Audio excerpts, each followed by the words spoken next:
करे सो हो।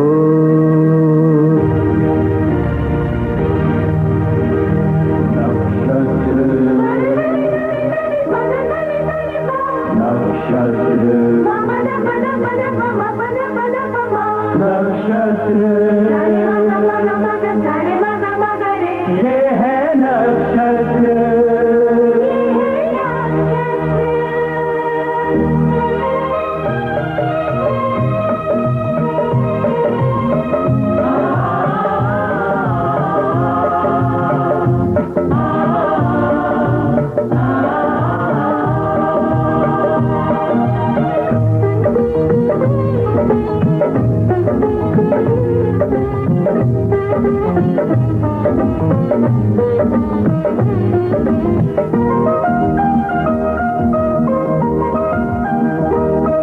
नक्षत्र मिटाते हैं, नक्षत्र बनाते हैं, भूत भविष्य की बातें नक्षत्र बताते हैं। नक्षत्र मिटाते हैं, नक्षत्र बनाते हैं, भूत भविष्य की बातें नक्षत्र बताते हैं।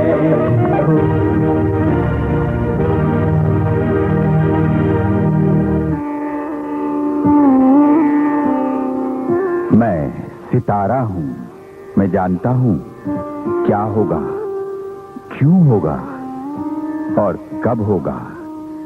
इसलिए ना मुझे रंज होता है, ना खुशी, ना मैं कभी आनंदित होकर किसी को अपमानित करता हूँ और ना ही मायूस होकर कर्म से रास्ता बदलता हूँ। मैं तो निरंतर चलता रहता हूँ, कभी इस घर में तो कभी उस घर में। जिसने मेरी दशा को पहचाना है उसने लाभ उठाया है, जिसने हंसी उड़ाई वो रोता रहा। मैंने कभी कर्म पर अविश्वास नहीं किया, मैंने कर्म को एक खास महत्व दिया है। कर्म के बिना तो मैं भी अपना घर नहीं बदल सकता। जब मुझे खुद कर्म करना पड़ता है तो ये मैं कैसे कह सकता हूं कि आप कर्म मत करो। देखा आपने, मानव अपने सुख को जाता देख किस तरह व्याकुल हो जाता है। देवी देवताओं में अचानक इतनी आस्था बढ़ जाती है कि दवाओं से ज्यादा इंसान उनकी दया पर भरोसा करने लगता है। मैं तो कर्मों की गति को रफ्तार देने की कोशिश करता हूं। अब आप ही देखिए मैं कहां तक अपने आप को आपके नजदीक ला पाया। राजन कपूर तो मान चुके थे कि देवयानी मर गई, मगर मैं मानव के इस अज्ञान पर हंस रहा था क्योंकि वो जीवित थी। उसकी भाग्य रेखा के रहते सांसों के आवागमन को कोई कम नहीं कर सकता था। राजन कपूर खुश हैं, आप भी मेरे साथ हमेशा की तरह अपना अपना स्थान ग्रहण कीजिए और देखिए राजन कपूर के आगे की कहानी नक्षत्र के माध्यम से। बेटे, थैंक गॉड तू बच गई बेटे, तू बच गई। But my friend died in the crash, Dad. That's destiny बेटे, don't feel guilty about it. वो कहते हैं ना कि होनी तो होकर रहे, अनहोनी ना होए, जाको राखे साइया, मार सके ना कोई। मैं समझती हूँ, डैड। हाँ बेटे, तू कौन सी फ्लाइट जा रही है? Same flight, dad.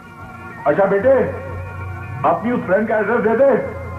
I would like to console a family बेटा। हाँ डैडी, एड्रेस नोट कीजिए। हाँ, एड्रेस बता बेटे। हाँ हाँ हाँ, लिखिए पहले। हाँ, दीपक मल्होत्रा। मिस्टर दीपक मल्होत्रा, बंगलो नंबर हाँ, bungalow number 4, 10th road, Narsi Mehta मार्ग, नरसी मेहता मार्ग, बॉम्बे 49। बॉम्बे 49। ओके बेटे, टेक केयर। हाँ बेटे, daddy love you a lot बेटा। हाँ, टेक केयर बेटे। हाँ। ओके बेटे, ओके ओके। Bye daddy. अच्छा बेटा, ओके। केरला जी, हम सबको भूखा मारने का रहता है। अरे भाई कुछ नाश्ते वाश्ते का चक्कर चाहिए। ये भी कोई कहने की बात है सर। आप तैयार होके आइए, नाश्ता आपको रेडी मिलेगा। और डेली हाँ अभी लगाते नाश्ता, मिठाई भी मंगवाएंगे। भाई आज से डबल नाश्ता होना चाहिए। हाँ डॉक्टर साहब अब मुझे इन लड़कियों की कोई जरूरत नहीं, आप यहाँ आइए। मंजू अब तो खुश हो। बहुत खुश हूँ मंजू, वाह भाई वाह, मजा आ गया प्यारे लाजी। आपके राज में नाश्ता बहुत अच्छा मिलता है। बस बिल्कुल गुड होने के बाद सब कुछ गुड ही लगता है। तुम बिल्कुल ठीक कह रहे हो डेजी। गॉड सब कुछ ठीक किया, इसका मतलब मिठाई लाया। भाभी पहले आप मुंह मीठे कीजिए। लीजिए डॉक्टर साहब। मंजू क्या बात है, तुम कुछ खोई हो? ये कुदरत की अपना खेल कितने अजीब और गरीब ढंग से खेल रही है ना? हाँ मंजू वो तो है।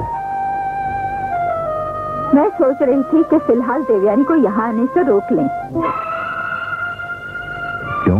क्योंकि सबसे पहले हम उसकी कुंडली दिखाएंगे, किसी अच्छे ज्ञानी से पूछकर अच्छा मुहूर्त निकलवाएंगे और फिर देवयानी से कहेंगे अमेरिका से चलने के लिए। अरे मंजू तुम तो हमेशा बेकार की फालतू बातें करती हो। होता यार, मंजू ठीक कहती है। दिल में अगर कोई शक है तो उसे दूर कर लेना चाहिए। अच्छा मंजू ये बताओ कि तुम किसी ज्ञानी बाबा को जानती हो? हाँ है ज्ञानी बाबा, सुक्कू महाराज जी। एक काम करते हैं, आज शाम को 4 बजे आप तैयार रहिए, हम सब मिलकर वहाँ चलेंगे। ठीक है, फिर मैं ऐसा करता हूँ कि फिलहाल देवयानी को आने से मना करता हूँ। मीना, सर ने बॉम्बे मिल के सारे बिल निकालने के लिए कहा है। सिर्फ मार्च 94 के बिल मिस हैं। मैंने रवि को चालान बुक देखने को कहा है। शोभा क्या लगता है इस बार देवयानी के आने की खुशी में सर हमें कुछ बोनस देंगे या फिर अकेली छुट्टियां लेके खुशियां मनाते रहेंगे? अरे ये बड़े लोग हैं, कब क्या करेंगे कौन जाने। तू ये फाइल ले जा और देख रवि ने चालान की फाइल लाई क्या नहीं। ठीक है ठीक है। अरे तनिक हमारी बात भी तो सुन ले हो।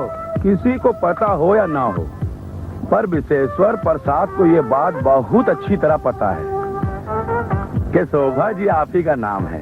जी हाँ, मेरा ही नाम शोभा है। कहिए क्या काम है? अरे कहना ही तो मुश्किल है।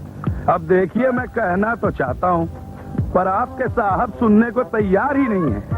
कौन, किसकी बात कर रहे हैं आप? शोभा जी, विशेश्वर प्रसाद क्या कह रहा है और किसके बारे में कह रहा है, ये बात आप बहुत अच्छी तरह जानती हैं। शोभा जी, हमारा काम किससे हो सकता है ये आपको बहुत भली भांति पता है। हमारी बात सुन के उसका जवाब आपने नहीं दिया। देखिए आप सीधी बात कीजिए, मुझे और भी काम है। अरे सीधी बात ये है मैडम कि साहब कब आएंगे और कहाँ मिलेंगे। मैं आपको फोन पर ही बता चुकी हूँ कि वो 7 दिन की छुट्टी पर हैं। शोभा, न्यू इंजीनियरिंग वर्क से फोन आया था, वो कोटेशन मांग रहे हैं। तो दे दो, मेरे पास क्यों आई हो? मैं तो तुम्हें कल ही डिक्टेट कर चुकी हूँ। सर तुमने ये भी तो कहा था कि साहब आने के बाद भेजना। नो आर्ग्यूमेंट, इस वक्त टेंशन में हूँ। मैंने कब कब क्या कहा था मुझे कुछ याद नहीं। जाओ, तुम भी तो कभी अपनी अक्ल से काम ले लिया करो। सब मैं बताऊँ मैं करूँ तो तुम्हारा क्या फायदा? टेंशन सेहत के लिए बहुत हानिकारक होता है। अब तुम जानो या ना जानो, पर विशेश्वर प्रसाद ये बात बहुत अच्छी तरह जानता है कि तुम्हारे साहब का कारोबार बहुत दूर तक चला गया है, मगर कारोबार के बढ़ने से पुराने दोस्तों से ना मिला जाए, ये तो कोई ठीक बात नहीं न है। देखिए, अगर आपको ज्यादा कुछ कहना है तो पीए से। ये अरे मैडम, तुम जानो या ना जानो, अगर विशेश्वर प्रसाद ये बात बहुत भली भांति जानता है कि किसी की ऑफिस में आज तक विशेश्वर प्रसाद पी के नहीं गया है, और तुम चाहो तो देख लो। अरे देख लो। Oh madam. Oh my god, Vishweshwar ji, आप मेरी बात गलत समझ रहे हैं। मैं किसी शराबे की बात नहीं कर रही हूँ, बल्कि प्यारीलाल जी की बात कर रही हूँ, जो राजन साहब के पीए हैं। उनके हर बात, हर प्रोग्राम की खबर रखते हैं। ये काम जितनी जल्दी हो जाए उतना ही अच्छा है पांडे जी। समझ गए हम। आपको ही करना है।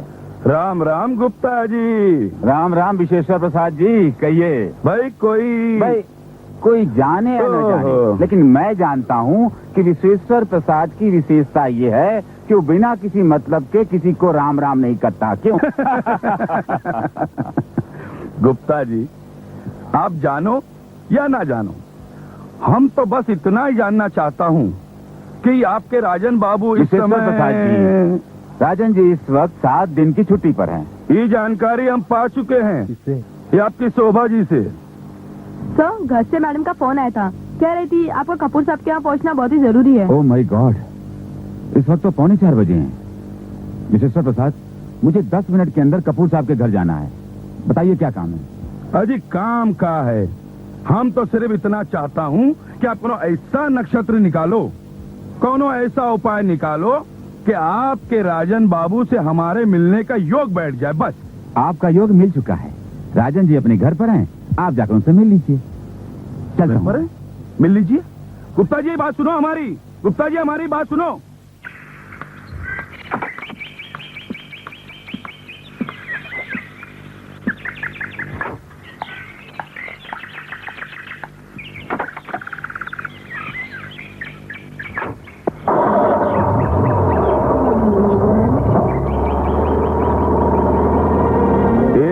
विशेश्वर प्रसाद का समझ में आ गई है राजन बाबू, अब घी सीधी उंगली से नहीं निकलेगा।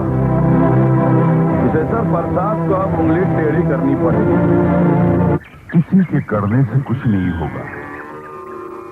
जो करता है वो ईश्वर करता है, और ईश्वर जो करता है वो अच्छा ही करता है, क्योंकि वो दयालु है, कृपालु है, क्षमा की मूर्ति है। वो क्या किसी को दंड देगा? हम थोड़ी सी मुसीबतों से घबरा जाते हैं। आप जानते हैं, ये सब नक्षत्रों का खेल है।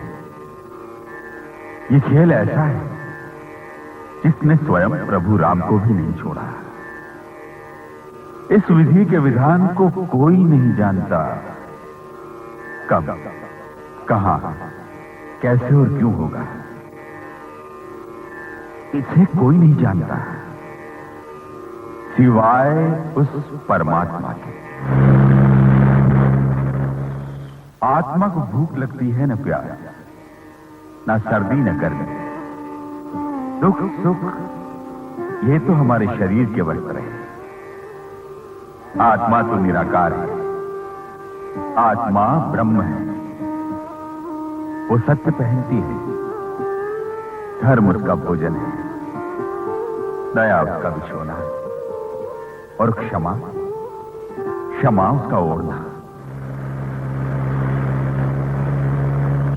आत्मा आशा और विश्वास के उस घर में रहती है जो न कभी बनता है, न टूटता है, न दिखता है। ये महल, दो महले, ये धन, ये दौलत, यही तो हमें हमारी आत्मा से दूर करते हैं, मनुष्य को छलते हैं। मनुष्य का सबसे बड़ा शत्रु अज्ञान और चिंता है। नक्षत्रों का एक काल चक्र कर्मों की ताल पर चलता ही रहता है। न तो ये कभी रुका है, न ये कभी रुकेगा। ये तो जीवन मरण का घेरा है, योगी वाला फेरा है। यही तो युगों को युगों से जोड़ता है। ओम शांति शांति।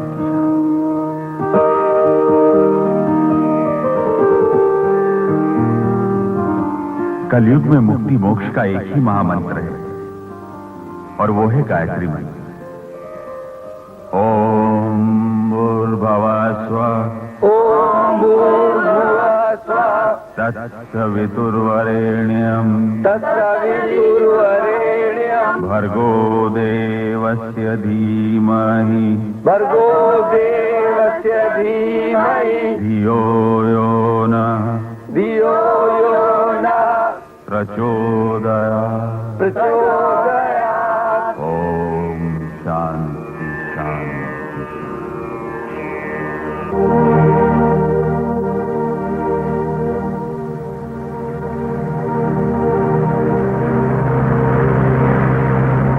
आज गुरु पूर्णिमा है, सभी प्रसाद लेकर जाइएगा। संध्या समय गंगा मां का भंडारा, मित्र बंधुओं सहित अवश्य पधारिएगा। जय श्री।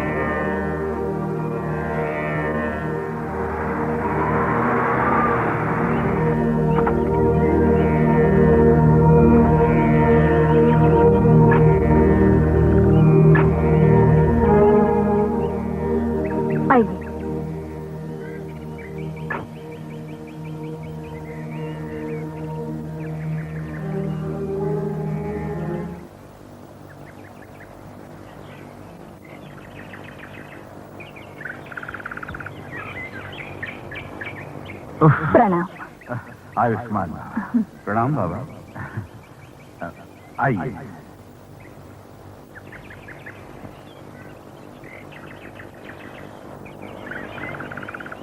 पधारिए।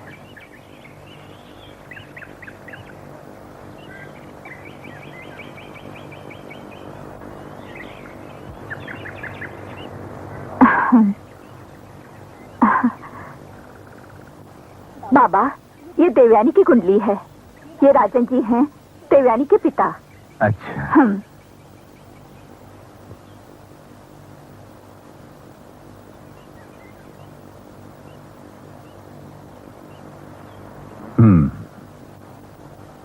नक्षत्रों की दशा और इस कुंडली के ग्रहयोग तो यही कहते हैं कि ये कन्या कोई साधारण कन्या नहीं, देव कन्या है।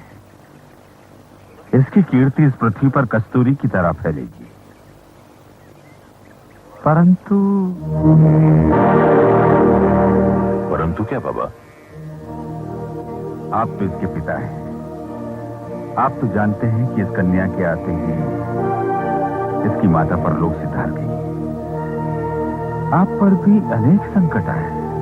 बाबा, इन्होंने अपनी बेटी को बड़ी मुश्किलों से पाला है। ये मिथ्या है, आप लोगों का भ्रम है।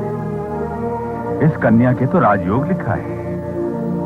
इसके नक्षत्रों के प्रभाव से तो पिता के नक्षत्र बदले। लक्ष्मी का आगमन हुआ और देखते ही देखते श्रीनगर सेठ बन गए। जी महाराज, वो कहिए कि गरीबों के भगवान हैं। परंतु इस कुंडली में एक ग्रह का योग ऐसा है कि कोई न कोई ऐसी भयानक दुर्घटना हुई है जिसमें 50 से भी अधिक लोगों की जानें गई है, मगर ये बच गए। एक तरह से इसका ये पुनर्जन्म है, क्योंकि इसकी जीवन रेखा इतनी प्रबल है कि होनी ने भी अपना रास्ता बदल दिया। जी महाराज। बाबा, देवयानी के सितारे को शांत करने के लिए कोई उपाय है? बाबा, मैं कल ही एक नारियल फोड़ूंगी शनि जी के नाम से। नींबू नारियल से होनी को नहीं टाला जा सकता। हम स्वयं अनुष्ठान करें, जिससे इस कन्या को जीवन दान मिलेगा। आज गुरु पूर्णिमा है, सब ठीक हो जाए। बाबा, राजन आपके भंडारे के लिए कुछ लाए हैं। जो लाए हैं भंडारे में दें। भक्त जनों के लिए प्रसाद बनेगा। संत दुआएं दें। मां सब कुछ ठीक करे। वैसे भी भक्तों द्वारा की हुई अर्चना मां कभी व्यर्थ नहीं जाने देती। बाबा जी, एक तरफ तो आप ये कहते हैं कि देवयानी की जान को कोई खतरा नहीं है, और दूसरी तरफ अनुष्ठान की भी बात करते हैं। यार गुप्ता, तुम आप भी अजीब बात करते हैं।